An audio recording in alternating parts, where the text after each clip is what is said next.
دوستو یاد رکھنا، تگڑا اور مضبوط جوان پتہ کون ہوتا ہے؟ جس کی نظریں پوری طرح اس کے کنٹرول میں ہوں. یہ علامت جوانی ہے. جس آدمی کا پوری طرح، دو لوگ دنیا میں کبھی کوئی کارنامہ سر انجام نہیں دے سکتے، ایک جو حرام کھاتا ہو، ایک جس کی نظر ناپاک ہو. محمد بن قاسم جب یہاں آئے تھے نا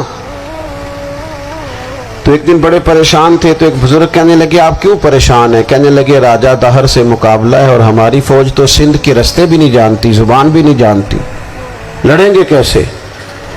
2-4 دن کے بعد ان بزرگوں کی دوبارہ محمد بن قاسم سے ملاقات ہوئی تو بڑے خوش تھے. کہا آپ کیوں خوش ہیں؟ کہنے لگے وہ میرا مقابلہ نہیں کر سکتا، میں نے تحقیق کر لی ہے. کہا کیوں؟ کہنے لگے نظر کا گندہ ہے، اور جو نظر کے گندے ہوتے ہیں وہ میدانوں میں ٹھہرا نہیں کرتے. میدان کے لیے نکلنے کے لیے پاک جوانی کی ضرورت ہوتی، تطہیر مزاج ہونا ضروری ہوتا ہے، پاکیزہ افکار اور سچی اور سچی ستھری سوچوں کا ہونا ضروری ہوتا ہے. اس لیے فرمایا کہ میرا مقابلہ نہیں کر سکتا. حضرت عبداللہ بن حذافہ کمرے میں تھے تو وزیر کی بیٹی اندر سجی سنوری پہنچ گئی. جیسے ہی آپ نے اس کفر کی چال کو دیکھا تو تیمم کر کے نفل شروع کیے. وہ ساری رات بیٹھی رہی، رب کا بندہ ساری رات عبادت کرتا رہا. عبادت بڑا سہارا ہے، مصلی بڑا سہارا ہے اللہ کے بندوں. صبح دروازہ کھولا، وزیر نے اپنی بچی سے پوچھنا چاہتا تھا رزلٹ کیا نکلا، تو کہنے لگی پیچھے ہٹ جا، اب تیرا میرا تعلق کوئی نہیں، میں نے نبی پاک کا کلمہ پڑھ لیا. اس نے کہا میں نے بھی زمانہ دیکھا ہے، پر یہ کیا لوگ ہیں، کستوری کے بنے ہوئے، سندل سے دھلے ہوئے، کہ میں ساری رات کمرے میں رہی اور 100 اور 1000 آدمی جس جوان کا مقابلہ نہ کر سکے، اتنا طاقتور جوان کمرے میں رہا اور اسے نظر اٹھا کے نہ دیکھا. او کچا رنگ للاری والا جڑا چڑھدا تے لیندا رہندا ہے، اے عشق تیرے دا رنگ محمد چڑھیا پھر نہیں لیندا. میں کہا ایک دفعہ نظر اٹھا کے نہیں دیکھا، کمال ہو گئی. اتنے بڑے لوگ، اتنی بڑی سعادت مندی، فیروز بختی، معاملہ فہمی حد ہو گئی. اللہ اکبر. دوستو بادشاہ جب پوری طرح ہار گیا نا، اس نے کہا مار دو. تیل گرم کیا ایک کڑاہی میں، اور جب آپ کو اس میں ڈالنے لگے تو آپ کی آنکھوں میں آنسو آ گئے. بادشاہ کا خیال ہوا شاید نرم ہو گئے ہیں. کہنے لگا روئے کیوں؟ فرمانے لگے سوچتا ہوں جان ہی ایک ہے، کتنا مزہ ہے اس کی راہ میں جان دینے کا، کتنی لذت ہے اس کے نام پر مرنے میں، کتنا لطف ہے. جے تو چڑھیا اتے دار بھی نہیں، تے جے تو وکیا عشق بازار بھی نہیں، تے ایڈا سستا سودا پیار بھی نہیں، تے ایڈا سستا لبدا یار بھی نہیں.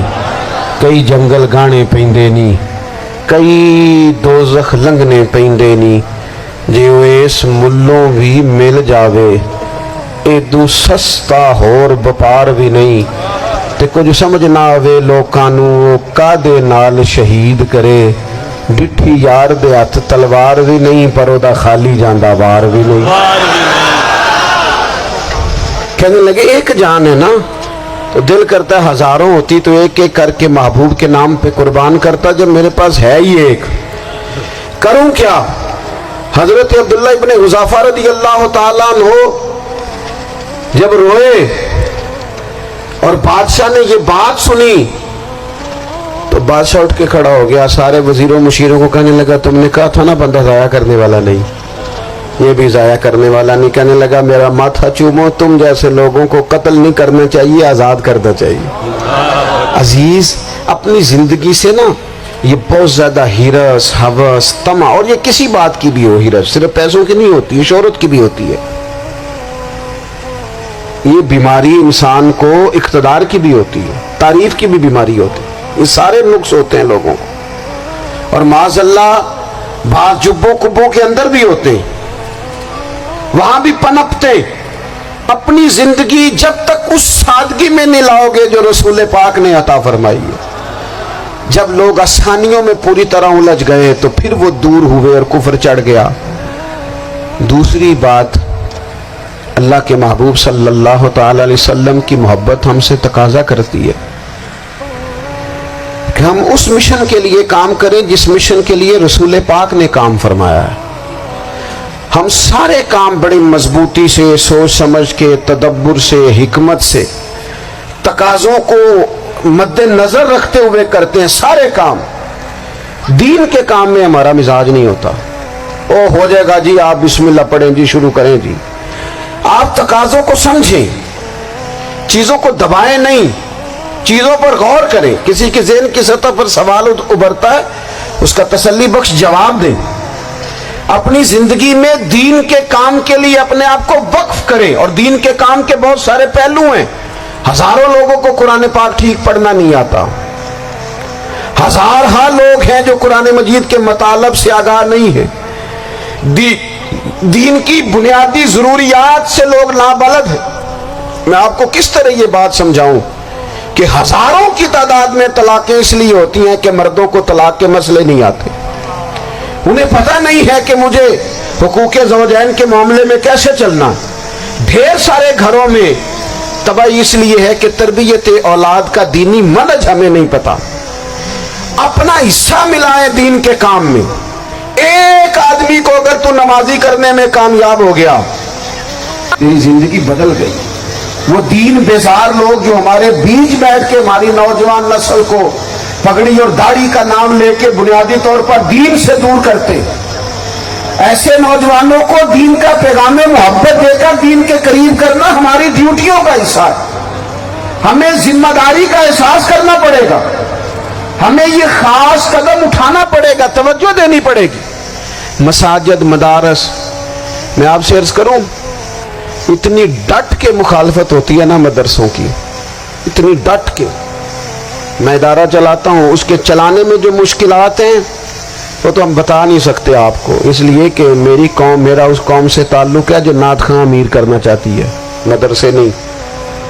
ہاں، نقیب خطیب پیدا کرنا چاہتی ہے، شعر و شاعری کی زندگی کو پروان چڑھانا چاہتی ہے۔ فقط ہمارا ان لوگوں سے تعلق ہے جو لاکھوں کروڑوں روپیہ محافل پہ لگائیں گے، اور قاری صاحب بیچارے اگر مسجد کا کوئی ہونے والا کام کسی وقت بتا دیں گے تو وہ بڑی مشکل آ جائے گی ان کے لیے۔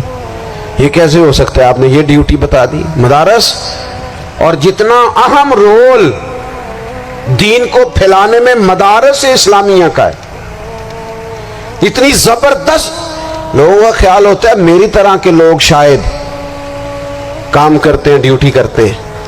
یہ 10-15 لوگ آپ کو نظر آتے ہیں جو آپ کو کہیں میڈیا پر یا ادھر ادھر ڈیوٹی کرتے، مخلص لوگ اپنی جگہ پہ، وہ بھی بڑا ہی کام کر رہے ہیں، جو میڈیا پہ آ کے بھی اخلاص سے اور درد دل سے کوئی دین کی، ان کی بھی کسی بات کی حوصلہ شکنی نہیں۔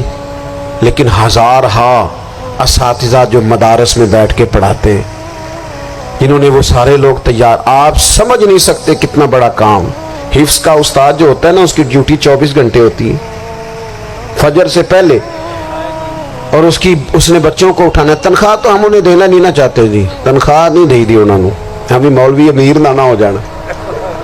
مولوی نو تے سوٹ بھی 27ویں والی رات دے ہی ہے تاکہ کدھر سوان کے عید والے دن پا نہ لوے، چونکہ 27ویں تو بعد تے درزی پھڑتا ہی کوئی نہیں، کیوں حضرت ایسے ہی ہے نا، اس وقت تو نہیں نہ لیتا۔ تو ہم چاہتے ہیں مولوی ہماری مرضی کے ہماری طرح کا سوٹ نہ پہن لے۔ مدارس کی مضبوطی آپ یہ دیکھ لیں، یہ صلاح الدین ایوبی کا تعلق بھلا کس چیز سے تھا؟